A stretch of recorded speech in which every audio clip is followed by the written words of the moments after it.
I never imagined my 6-year-old son's instincts would unravel a dark family secret, but looking back, all the signs were there. My life changed the day Lucas refused to eat at his grandmother's house. Not just politely declined, he pushed his plate away with such force that the china rattled against the mahogany dining table, his small face twisted in distress. "I don't want it," he whispered, eyes fixed on the steaming bowl of homemade chicken soup in front of him. The same recipe my mother-in-law, Margaret, claimed to have been passed down through generations of her family. "Lucas," I scolded automatically, then caught myself. This wasn't like him. My son was usually the most well-mannered kindergartner in his class, always saying please and thank you, never making scenes. But lately, every time we visited his grandmother's house, he became a different child, withdrawn, anxious, refusing to eat anything she prepared. Margaret's face darkened as she stood at the head of the table, her perfectly manicured nails drumming against the polished wood. "I spent 3 hours making this soup especially for you," she said, her voice dripping with the particular kind of sweetness that always set my teeth on edge. "Just like I used to make for your cousins." The mention of his cousins made Lucas shrink further into his chair. I hadn't seen my nieces and nephews at these weekly family dinners for months now. Their parents always had excuses: sports practice, homework, doctor's appointments. It struck me as odd, considering how they used to never miss a Sunday at Grandma's house. "He's just going through a picky phase," I said quickly, trying to diffuse the tension. "I can make him a sandwich when we get home." "Nonsense." Margaret's voice hardened. "In my day, children ate what they were given, or they went hungry. No one coddled us with special meals." She moved behind Lucas's chair, her hands gripping his shoulders. "Just one spoonful, dear, for Grandma." Lucas started trembling. Actually trembling. Something cold settled in my stomach as I watched my normally happy, confident child seem to collapse in on himself. "Mom, please," my husband David interrupted from across the table. "If he doesn't want to eat, don't force him." Margaret's head snapped toward her son. "I raised you better than this, David. Are you going to let your child disrespect me in my own home?" I'd heard variations of this guilt trip countless times over the 7 years I'd been married to David. Usually I bit my tongue, kept the peace. But something about Lucas's fear, so visceral and raw, sparked a protective fury in me. "He said no," I stated firmly, standing up. "And we're going to respect that." "This is ridiculous." Margaret's composure cracked. She snatched up the soup spoon, her knuckles white around the silver handle. "Just eat it, you ungrateful child." Lucas burst into tears. Before I could react, he knocked the bowl away from him. Hot soup splashed across the pristine tablecloth, staining the white fabric an accusatory yellow. The silence that followed was deafening. "Get out," Margaret whispered, her face contorted with rage. "Get out of my house." I grabbed Lucas's hand and practically ran for the door, David close behind us. As we drove home in tense silence, I kept glancing in the rearview mirror at my son. He had stopped crying but sat unnaturally still, staring out the window. "Lucas, honey," I said gently, "can you tell me why you didn't want to eat Grandma's soup?" He shook his head, pulling his knees up to his chest. "Did it taste bad?" David asked, trying to keep his tone light. "You can tell us." "I saw her," Lucas whispered, so quietly I almost missed it. "In the kitchen, when she was making it." "Saw her do what, sweetheart?" Lucas pressed his face against the window. "Can't tell. She said if I tell, bad things will happen." David and I exchanged alarmed looks. My mind raced back through recent months, cataloging changes, how Lucas had gone from loving his grandmother's cooking to refusing to touch it, how the other grandchildren had slowly stopped coming to family dinners, how Margaret had become increasingly insistent about preparing all the food herself, refusing any offers of help in the kitchen. That night, after Lucas was finally asleep, I sat at our kitchen table with my laptop. My fingers hovered over the keyboard before I typed, "Henderson family food poisoning." Nothing relevant. I tried again. Margaret Henderson cooking complaints. A news article from 3 years ago caught my eye. A local food safety violation at a charity bake sale. The organizer had been taken to the hospital. The name listed made my blood run cold. Margaret Henderson. I dug deeper. Social media posts from relatives I'd never met, hinting at mysterious illnesses after family gatherings. A pattern emerged, stretching back years before I'd even met David. Children getting sick after visits to Grandma's house. Adults developing mysterious symptoms.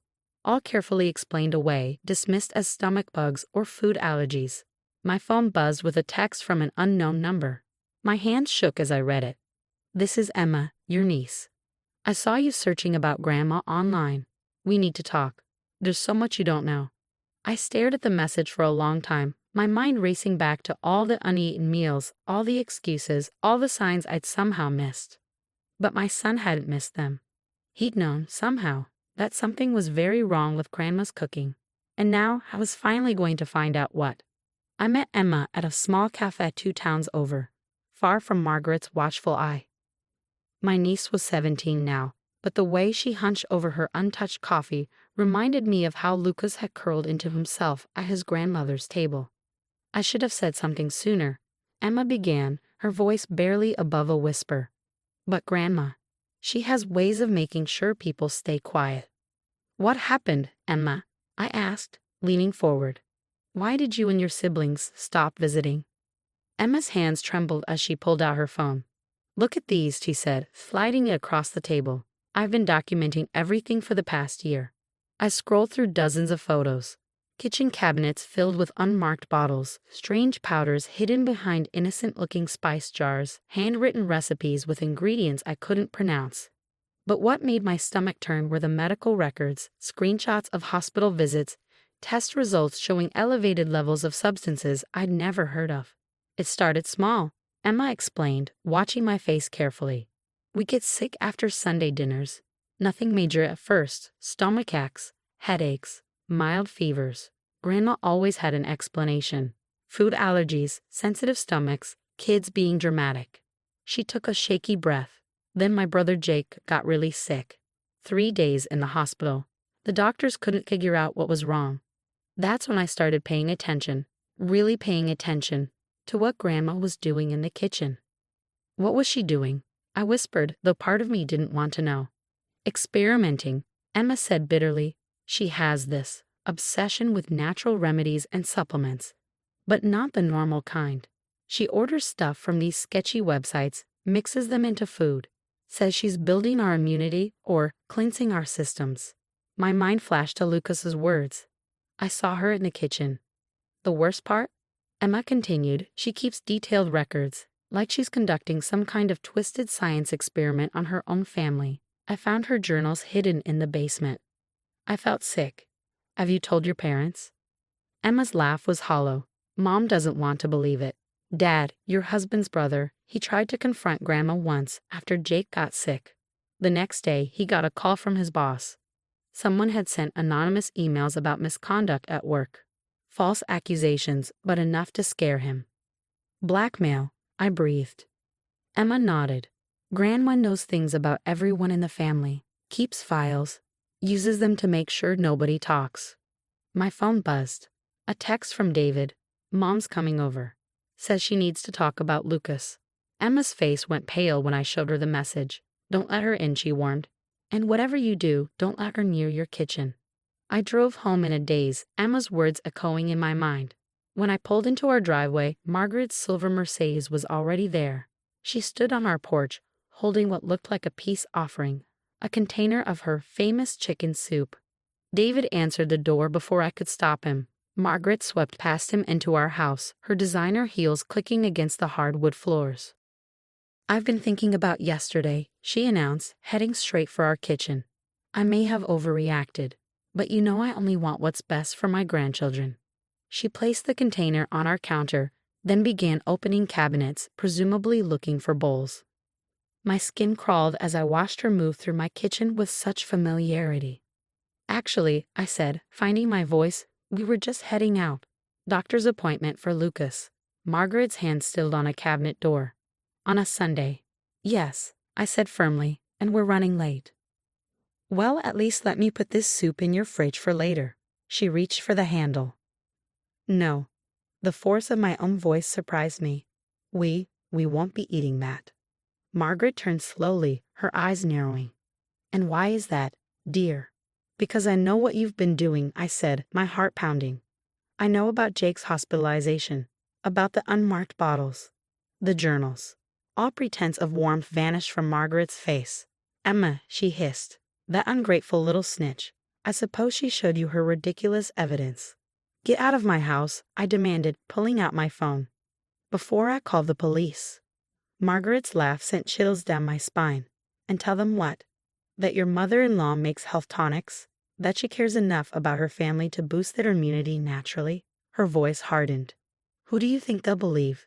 The respected grandmother who volunteers at church, or the paranoid daughter-in-law who's clearly been reading too many conspiracy theories?" "They'll believe the lab results." David's voice came from behind us. I hadn't even heard him come in. He held up his phone, displaying photos of the same medical records Emma had shown me, and the dozens of witnesses. "All the children you've made sick over the years." For the first time, I saw real fear flicker across Margaret's face. "David," she breathed, "you can't possibly think I would hurt my own family." "But you did, Mom," he said quietly. "And it stops now." Margaret's composure cracked. "I was helping," she shrieked, "making you all stronger. You're too weak, too soft, all of you. Just like your father was." She lunged for the container of soup on the counter. David moved faster, grabbing it before she could reach it. In the struggle, some of the liquid splashed onto Margaret's hand. The reaction was immediate. Angry red blisters began forming on her skin. As Margaret stared in horror at her own creation's effects, I called 911. Within minutes, our kitchen was filled with police officers and paramedics. They led Margaret out in handcuffs, her perfectly manicured hands now red and swollen, her mascara running down her cheeks. "This isn't over," she called back to us. "You'll see. I was protecting this family." As the police car drove away, I held David close, both of us shaking. But amid the chaos and horror, one thought kept repeating in my mind. My 6-year-old son had known. Somehow, he had seen the truth that we adults had missed for so long. And his refusal to eat at Grandma's house had finally exposed a darkness that had poisoned our family for years. The weeks following Margaret's arrest felt like waking up from a long nightmare. The investigation revealed horrors beyond what any of us had imagined. Police found dozens of journals in her basement, detailing years of systematic experimentation on family members. She'd been ordering unregulated supplements from the dark web, testing different combinations in her recipes, meticulously recording the effects on her unwitting victims. The story made national headlines. Grandmother arrested for poisoning family through natural remedies. Local news interviewed former neighbors who spoke about children getting mysteriously ill after Margaret's famous bake sales. A former church member recalled how her entire choir had been hospitalized after Margaret's special backslash cookies. But the real healing began when the family finally started talking.